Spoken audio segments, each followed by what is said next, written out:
it's time to make this video because most people don't know the difference between bodies any longer. There's no excuse for this. Do not tell me that some people have certain conditions that give them more masculine or feminine features. When you build a house, you start with the structure. Bones are the support system of the body. The bones do not lie. The male bones are stronger and denser than a woman's. The male cranial mass is more blocky and massive compared to the female's, which is more rounder and tapers at the top. The female's supraorbital margin is sharper, while the male's is rather round and dull. The zygomatic bone is more pronounced on the male skull. The mandible of a female is more rounded, while the man's is squared. Males have a deeper cranial mass. The superciliary arch is large and pronounced in the male. This is forensics. They must know the difference between a man and a woman's body. What good are you if a body is found and you can't identify the gender of the deceased? Men have a square jaw, women do not. These are real skulls. What's the difference between the two? Men have a squared head and jaw. Women have the oval-shaped skull and small pointed jaw. Men have a brow bone. Women do not. The female's mandible or jaw is smaller. The supraorbital torus, the brow ridge on a man, is more pronounced. The woman's pelvic inlet is wider than a man's. Study these pictures. You should have learnt this in school. Which is the male pelvis and which is the female pelvis? The female pelvis is wider, which makes the hips wider than a man's. If the pelvis is wider, that means the Q angle is wider. That's why women have hips and men do not. A woman's pelvis is wider to allow a baby's head to go through it. Men have a small pelvis because their body is not designed to give birth.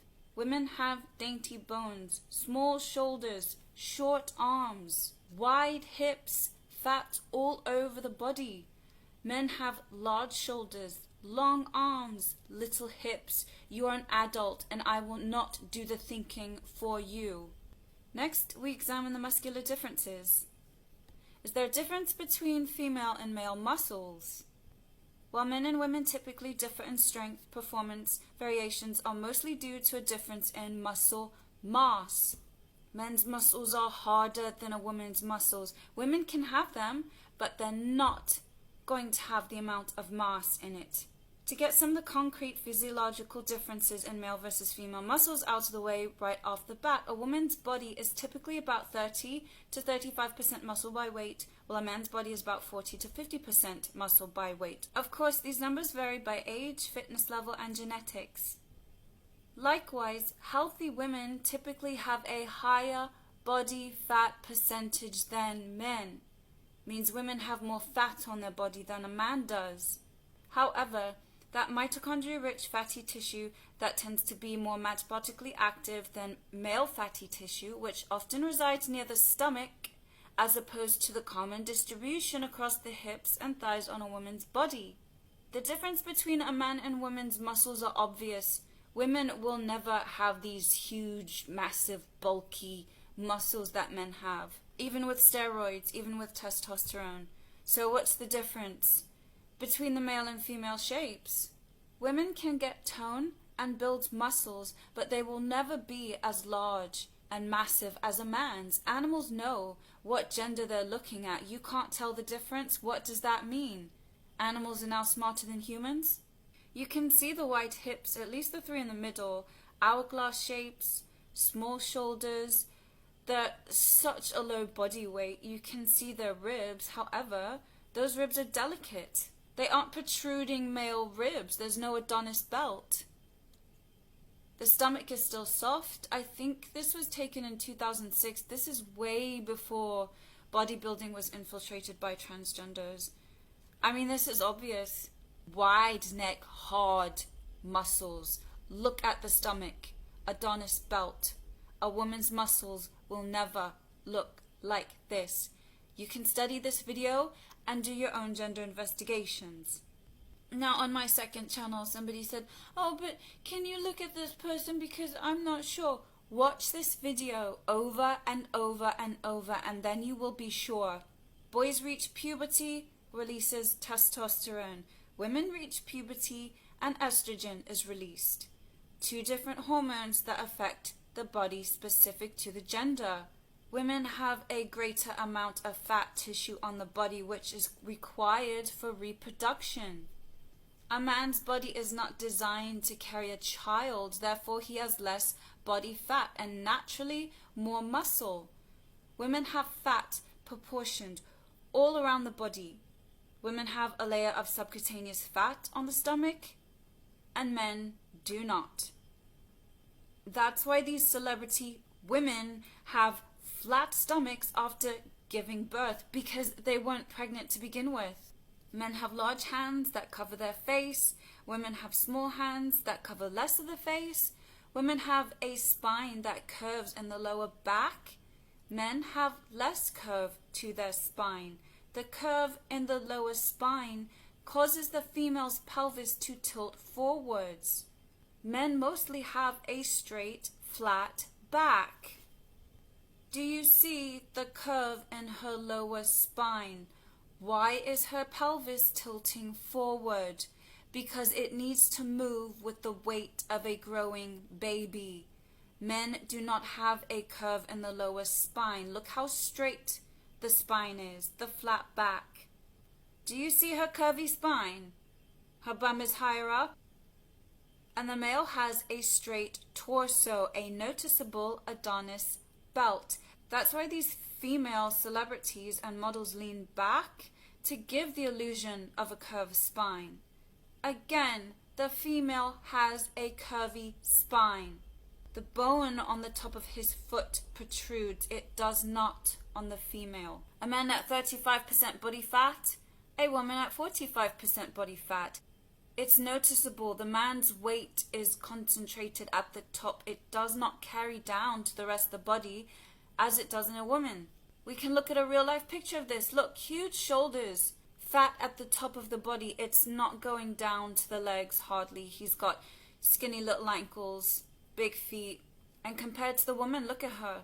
Small neck, shoulders are small, they slope downwards. She has short arms, the subcutaneous fat on the tummy, the wide hips, the soft knees, and the fat goes straight down to the ankle and her little feet.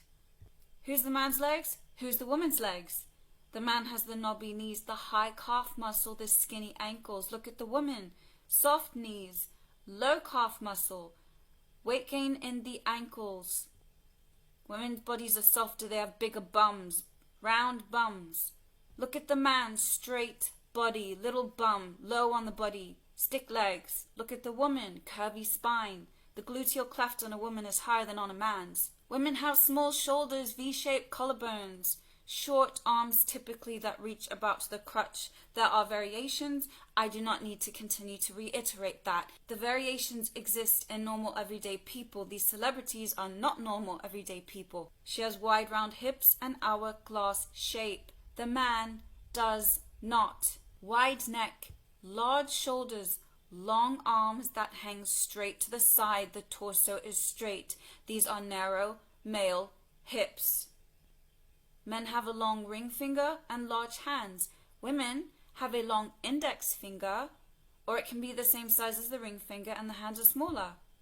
This is the case for the majority of women. However, some women do have a longer ring finger. My ring finger is a bit longer. It's not as long as this, but you can see this is not a male hand. This is not a large masculine hand. This is a large masculine hand with a very long ring finger. Small shoulders, short arms, wide hips. Why does a woman have wide hips? Because the pelvis is wider. You can see the difference. A man's body is not designed to have a baby pushed through the pelvis. A woman's is. Women have smaller frontal bone, smaller temporal bones, smaller mandibles, smaller everything. The ilium is more flared. Why? Because the pelvic inlet is wider. Pelvis is tipped forward, causing greater curvature of the lower spine. Say it with me. A woman's pelvis tips forward because of the curvature in the lower spine. A larger, rounder pelvic inlet. Why? Because a woman's body is designed to give birth. Shorter leg bones, increased Q angle. Why is the Q angle increased? Because the pelvis is wider. Now, if you take drawing classes and you try to tell them that women have large shoulders and no hips, they're going to look at you like you're an idiot, and rightfully so.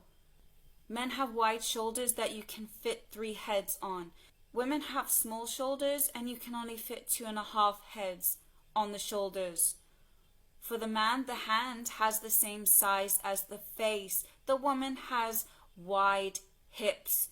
Men have defined muscles while women have curvy forms.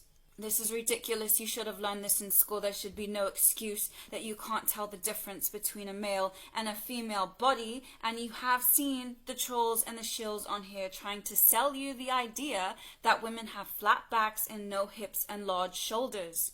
Fail. What does it say on here? The pelvis on the female is tilted forward. They show you women have the wide hips. Women's hips start higher up. The pelvis moves forward.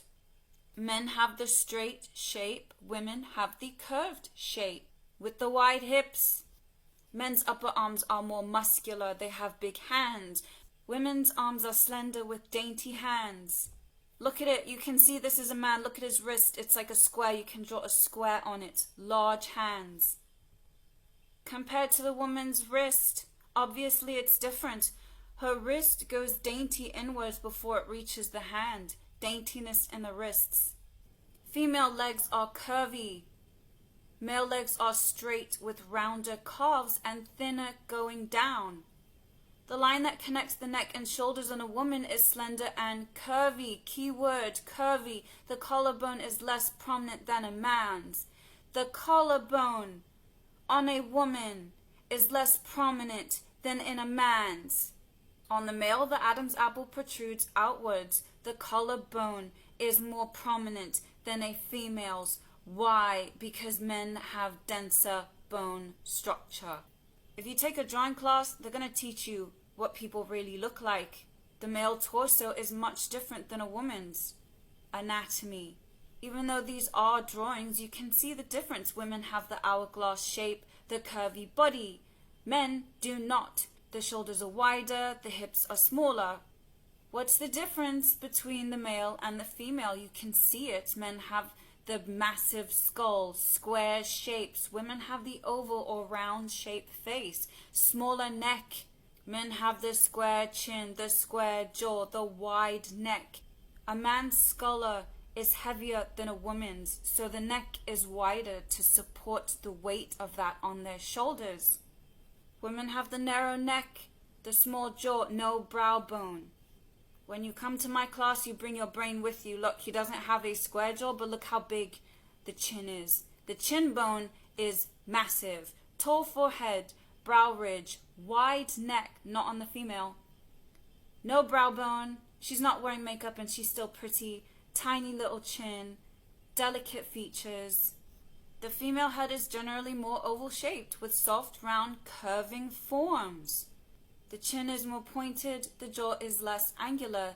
The neck is narrow. Why? Because a female's skull is smaller and lighter than a man's. The male head is square and angular with a strong jaw, pronounced brow ridge, heavier eyebrows, angular shapes caused by prominent bones and muscles, square jaw and chin, strong, wide neck to support the heavy skull. This is not a female skull. This could never be a female skull. And if he did do the feminization surgery, they don't have surgery to make the skull smaller. Tall forehead, brow bone, large nose, big chin, lots of bone on the chin, wide neck. But not for the female. Small face, delicate features, round or oval shaped skull. They've got 3D models. You can see the same thing. There's a massive difference between the male and the female form. Animals know this. For some reason, humans haven't figured it out yet. Men have the larger skull, the angular shapes. Women are more curvy, more delicate. And this is what people are starting to look like. So it's down to you to study the video so that you know what's going on, because these people are being programmed not to tell you what gender they were born, which violates your free will for what you would choose in a partner. You must study the evidence. The onus is on you to study this video and watch it again and again and again until you cement it in your brain so that when you see something, you know exactly what you're looking at.